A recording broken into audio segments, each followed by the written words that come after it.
লেবাননের দক্ষিণে এবার একটি হাসপাতালের পাশে মসজিদে হামলা চালিয়েছে ইসরায়েলি বাহিনী। শনিবার কাতার ভিত্তিক সংবাদ মাধ্যম আল জাজিরার লাইভ প্রতিবেদনে এই তথ্য জানানো হয়। এক বিবৃতিতে ইসরায়েলি সেনাবাহিনী বলেছে, ইসরায়েলি প্রতিরক্ষা বাহিনীর গোয়েন্দাদের নির্দেশনায় বিমান বাহিনী রাতভর সালাবন্দর হাসপাতাল সংলগ্ন একটি মসজিদে হামলা চালিয়েছে। ওই মসজিদে হিজবুল্লাহর সন্ত্রাসীরা কমান্ড সেন্টার চালাচ্ছিল। ফিলিস্তিনিদের প্রতি সমর্থন জানিয়ে ইরান সমর্থিত লেবাননের সশস্ত্র গোষ্ঠী হিজবুল্লাহ গত বছর থেকে ইসরায়েলের ওপর হামলা চালাচ্ছে। গোষ্ঠীটির ওপর পাল্টা আক্রমণ চালাতো ইসরায়েলও। তবে সম্প্রতি হিজবুল্লাহর ওপর হামলার পরিমাণ বাড়িয়েছে ইসরায়েল বাহিনী, সেই সঙ্গে শুরু করেছে স্থল অভিযান।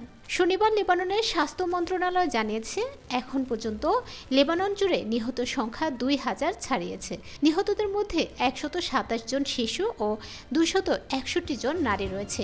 এছাড়াও 12 লাখের বেশি লেবানিজ ঘরছাড়া হয়েছে।